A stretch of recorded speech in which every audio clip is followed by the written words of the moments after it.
Did you have any luck getting a hold of Craig, the Obamacare guy there, Dominic? I got him. For when? Oh, you're a good producer. After we come back. Oh, really? Okay. Well, I get to hear this in just a few minutes. And seriously, I have learned more listening to Craig than any reading, show I've watched, anything about Obamacare. The stuff he's got for us is unbelievable. Stay tuned. Next on the Armstrong and Getty Show. The Armstrong and Getty Show. I'm Jack Armstrong. He's Joe Getty. Hey, how you doing? Oh, man, it's going to be a busy hour. We've got a lot to squeeze in. First, though, this blockbuster report from Craig, the Obamacare lawyer, our Obamacare expert, Craig Gottwals. We've got a link at ArmstrongandGettyRadio.com if you need to talk to Craig or deal with him in any way. Craig, dang it, I'm looking at your email. Oi. I just hope I can bring you the same level of analysis that you guys brought to Bitcoin yesterday, guys. That's it. Now we got to fight. All right. So the first point is real simple. The administration holds a conference call on most days, Centers for Medicare and Medicaid, where they talk to media types and people like me in the industry, and they tell us what's going on with the website. One thing they said on Tuesday that made a lot of us lean in and listen a little further was they said they were looking to ease the website enrollment problems by having people enroll directly with the carrier websites. And the Washington Post, actually, to their credit, pressed them on this issue and said, can you clarify that? Will people be able to go to a carrier website directly and use a subsidy? And the administration said, yes.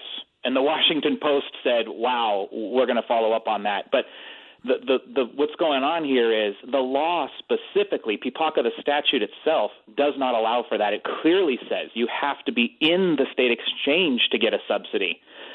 So once again, so it's later, expressly forbidden by the law. Yep, it's expressly forbidden. So not even 1 week. What is that? 4 business days after last week's amendment by the president, the administration is doing it again to try and salvage their law and get as many people in there as they can.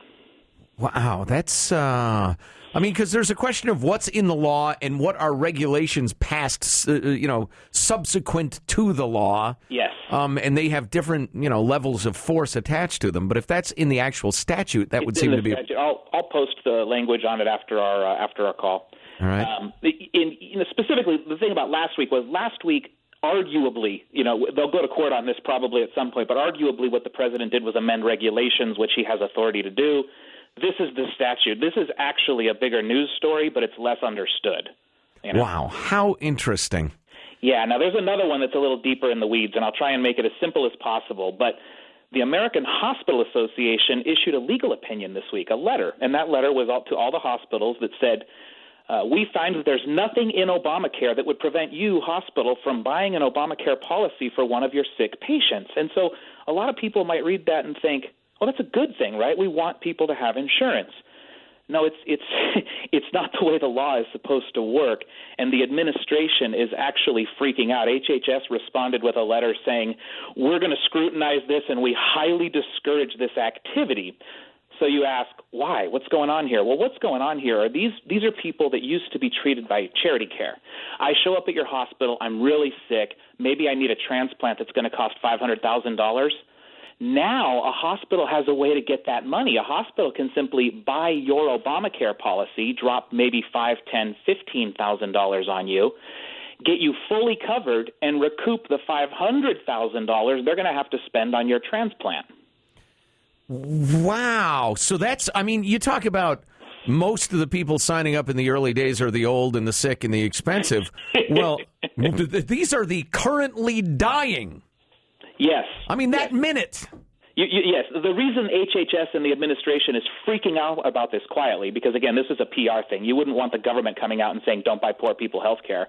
But they're freaking out because this is going to really poison those risk pools. I would call this death spiral on steroids, because you're going to have hospitals systematically making a financial decision, farming Obamacare, and buying insurance policies for those people that are incredibly high risks right at the moment that they're needed, so that the insurance pools, therefore, as you guys know, we the taxpayers will pick up the cost of that health care. And it's a genius move for hospitals, but it's absolutely something the administration didn't foresee, they didn't understand, and that's just yet another straw on this camel's back that they're freaked out about, because this will blow up the risk. Is there anything they can do about it other than rewriting at least part of the law?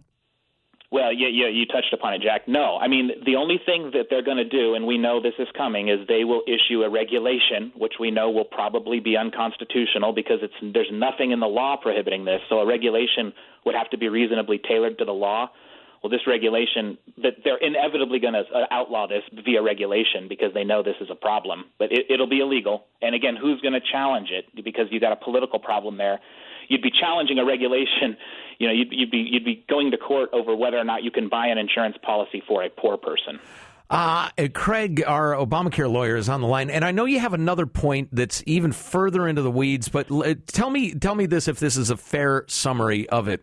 That there are wrinkles you've discovered in the law that are going to make it much, much more likely than we even realized to this point that employers are going to boot employees, high-risk employees especially, off of the company insurance plan. Yeah, that's exactly right. And get them onto Obamacare. Yeah, I mean, it's the same principle with hospitals. I started thinking about this, and you have large employers that pay medical claims. And if you pay medical claims, you absolutely want your sickest people, you know, somebody who's generating $300,000-$400,000 of claims per year, maybe for, you know, some kind of exorbitant treatment.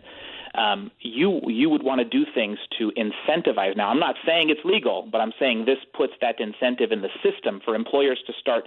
Maybe even an employer under the table somewhere out there goes to that employee and says, hey, look, dude, I'll give you a $20,000 bonus if you go into the exchange because it's cheaper for me to pay $20,000 than your $400,000 medical claims. Right, because big companies are frequently self-insured. They actually pay the claims and the insurance company just administers them. So exactly. All right. Well, I tell you what. So that first one, that means that they said that people can go about insurance more or less the way they used to and still get the same subsidies? You don't have to do the whole exchange thing. Well, yes, the administration said that in a conference call on Tuesday, and they haven't followed up with anything official. And the Washington Post picked up on it, and I know they're gonna write about it as soon as we get, because we have insurers, again, rightfully are a little concerned by this because they're not set up for that.